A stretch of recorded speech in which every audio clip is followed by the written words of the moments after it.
Bonjour les Camerounais, bonjour l'Afrique, bonjour l'Afrique renaissante, bonjour le Coafro, le monde africain contemporain. Je vous fais ce podcast en accompagnement de l'article qui est déjà sur academia.edu et aussi sur LinkedIn et bien évidemment qui va être sur notre site internet de l'Institut des études du monde africain contemporain, IEMAC, ICAOS. Je suis le professeur Alphonse Mpeke, aussi connu comme Pekentonga Metilame Yodi, le fondateur de la coafrologie, la nouvelle science panafricaine pour la restauration, la justice, l'ordre, la dignité et bien sûr la renaissance et bien évidemment le nouvel ordre mondial africain. C'est donc dans une perspective qui rentre dans le travail scientifique que je fais, que je me suis donné l'initiative de, comme ça, commencer à répertorier la pensée, la nouvelle pensée camerounaise, la nouvelle pensée africaine. Mais on commence par d'abord le Cameroun, compte tenu de l'urgence qui se présente, et après on va évoluer progressivement avec les autres États africains. Tout simplement parce que dans mon approche scientifique et dans ma perception du combat que je mène en tant que scientifique engagé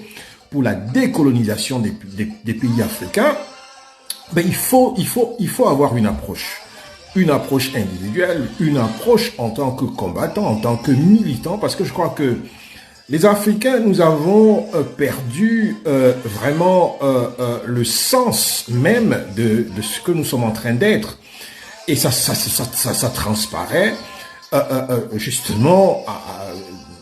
quand on regarde le comportement des intellectuels africains. C'est des gens complètement effacés, c'est des gens complètement absorbés, engolfés comme ça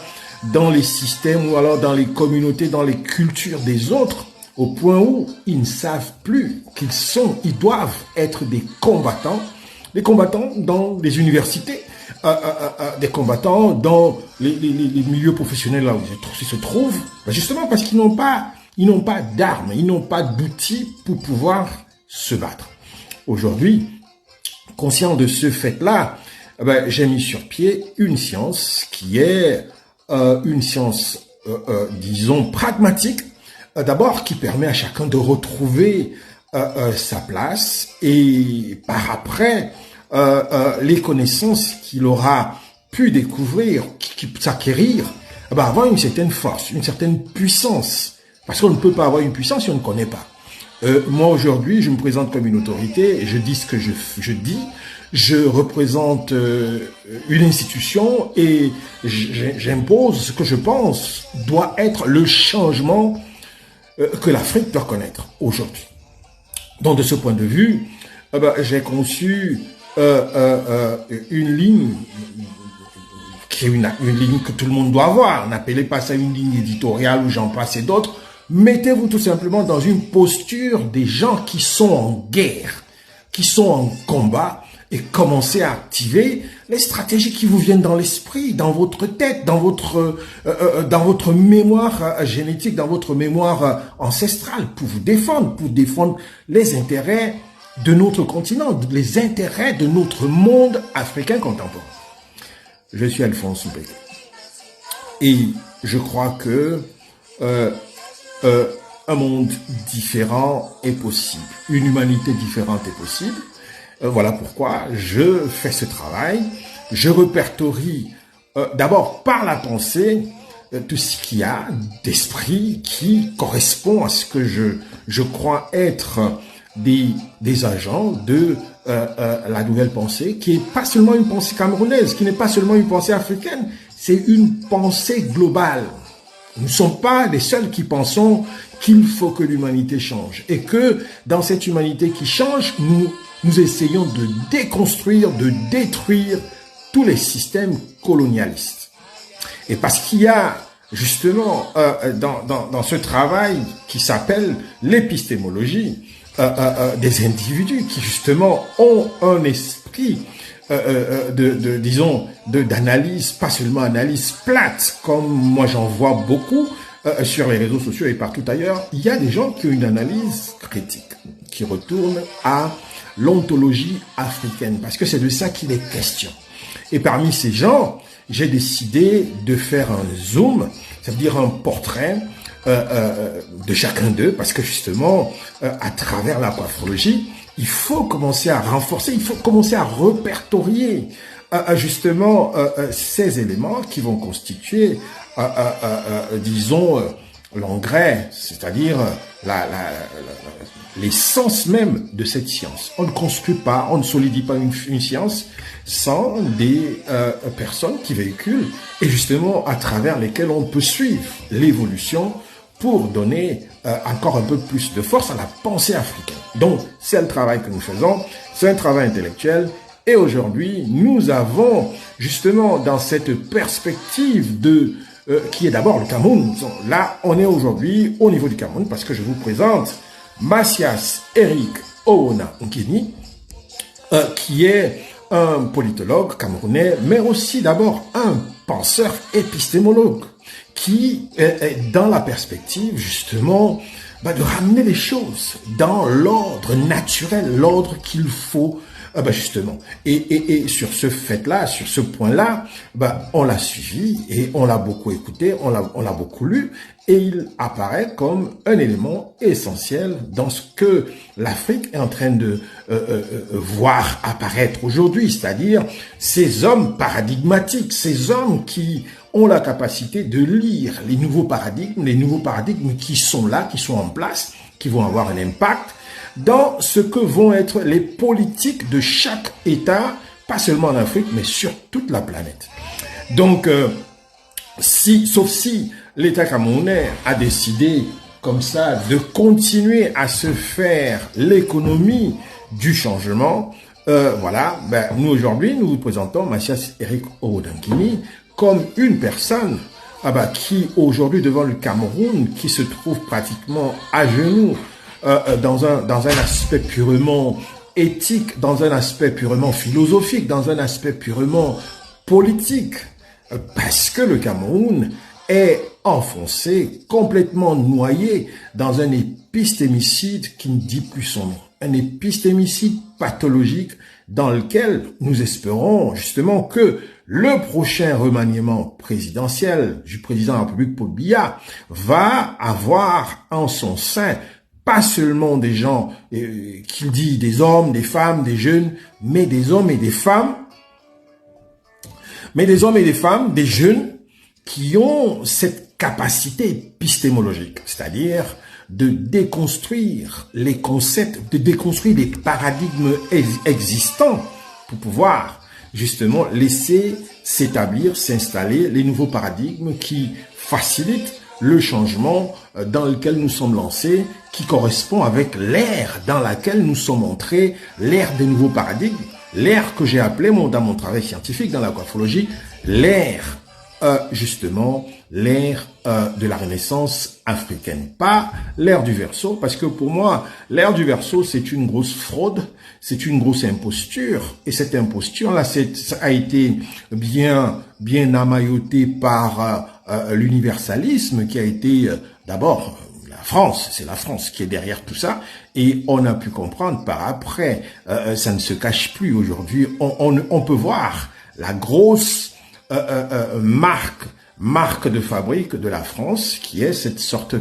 d'escroquerie qui est atypique, qui est complètement leur marque, c'est ça la France. Si on parle pas de fraude, d'escroquerie en termes universels, c'est pas la France. Donc voilà, aujourd'hui nous sommes en train de découvrir justement que cet universalisme-là ne nous a pas servi et ne nous servira jamais. Parce que vous ne pouvez pas appeler les gens de venir vers vous, constituer une sorte de bulle, d'une sorte de monde dans lesquels vous profitez d'étouffer ceux qui viennent avec vous. Vous leur videz toute leur énergie. Vous vous servez d'eux pour pouvoir prendre tout ce qu'ils ont de plus important. Et ça, c'est pas normal. Donc, aujourd'hui, nous avons connu avec cet esprit-là, que moi j'appelle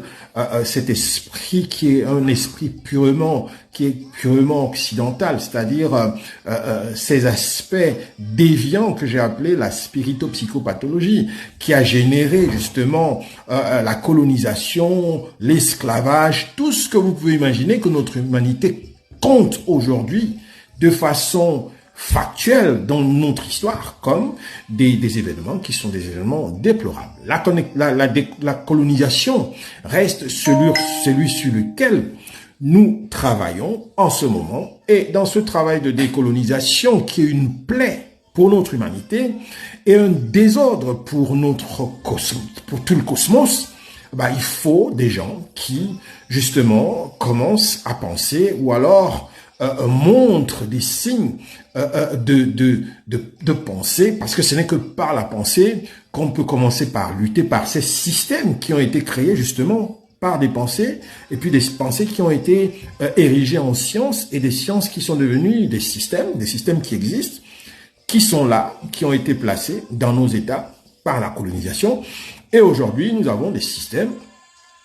qui existent, qui régissent nos États africains, mais qui, aujourd'hui, présentent des aspects qui ont, des conséquences énormes, des conséquences cognitives, des conséquences sanitaires, parmi nous, et même les générations qui sont en train de naître, qui sont justement affectées génétiquement par ce qui semble aujourd'hui être les conditions épigénétiques qui émergent et qui affectent les sociétés, disons les Africains descendants dans le monde. Donc, on parle de politique, et quand on parle de politique, mais justement, nous avons vu que l'entrée en politique de Mathias Eric Oronangini a été claire. Il n'est pas venu pour justement jouer un rôle particulier qui n'était pas autre que de pouvoir dénoncer ce qui devait être dénonçable. Vous pouvez revoir son travail, que ce soit dans les médias, que ce soit dans la presse. Mathias, c'est un épistémologue, et nous avons besoin de lui justement parce qu'il a fait ses preuves, il a fait ses marques, il a été critique de façon constructive vis-à-vis de ce que nous tous nous savons, et ça c'est la particularité qui nous plaît le plus avec lui, c'est-à-dire qu'il a fait son analyse à lui de la société camerounaise, la même analyse que nous avons faite, qui est une analyse taxonomique, qui justement part de là où il faut commencer le combat et là où il faut finir. Il a commencé par le système, il a beaucoup parlé de système et toujours de système qu'il fallait changer. Il n'a jamais été écouté jusqu'à ce qu'aujourd'hui, il occupe des positions où on lui donne beaucoup plus de parole parce que justement, il a pris la parole sur la place publique, il a pris la parole sur les plateaux de télévision où il diffuse la pensée qui est la sienne, qui est cette pensée qui correspond avec l'avènement des nouveaux paradigmes, les paradigmes du changement, les paradigmes épistémologiques. Et cela, je crois que nous sommes justement entrés, quand moi je fais mon travail dans la coiffologie, je regarde par ordre d'urgence, par ordre de priorité, nous avons besoin aujourd'hui au Cameroun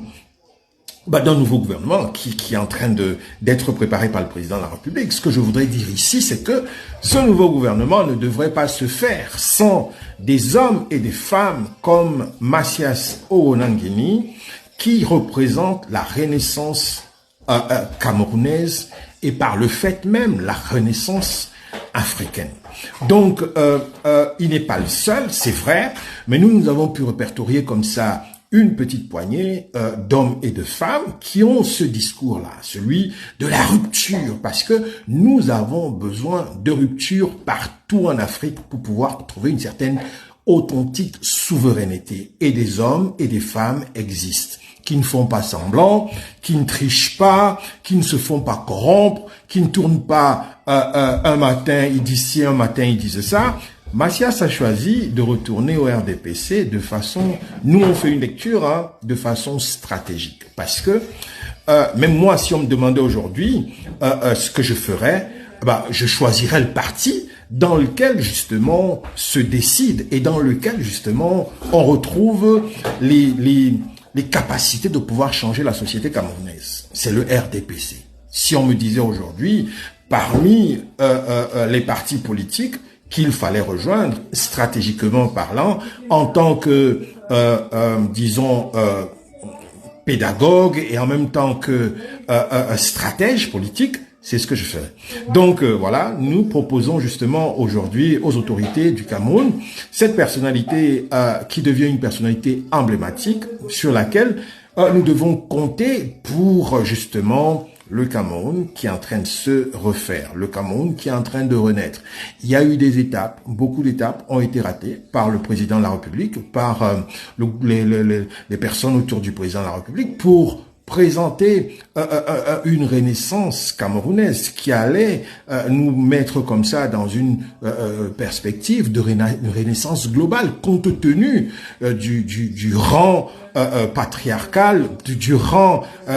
par rapport à l'âge du président de la République. Mais malheureusement, aujourd'hui, ça devient un peu compliqué, mais il faut jouer avec ce qu'on a, c'est-à-dire c'est d'injecter dans le prochain gouvernement des personnalités qui sont des personnalités de rupture. Et pour cela, nous croyons que Mathias, c'est une personne sur qui les Camerounais doivent compter. Voilà, c'était notre petite capsule de l'Institut des études du monde africain contemporain, notre podcast sur les profils épistémologiques camerounais. Donc, nous allons vous en apporter de temps en temps. Là, pour le moment, voilà, nous avons présenté le patriarche Elimbi Lobert et maintenant le politologue Mathias